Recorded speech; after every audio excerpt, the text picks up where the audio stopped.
Saranno anche convinti a Roma dei giochi che hanno giocato nel weekend, ma in Laguna adesso inizia la settimana enigmistica.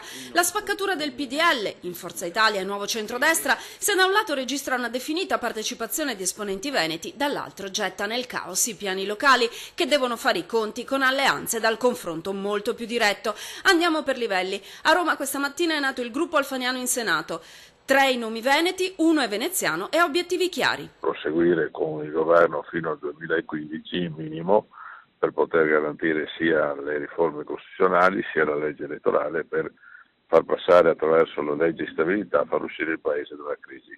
Da oggi invece gli esponenti locali si guardano in faccia e si chiedono se chi hanno davanti andrà con Alfano o resterà con Silvio. Michele Zuin, capogruppo a Cafarsetti, prende tempo. Non c'è nulla di definito, fisseremo una serie di incontri e in un dibattito sereno ognuno sceglierà da che parte stare.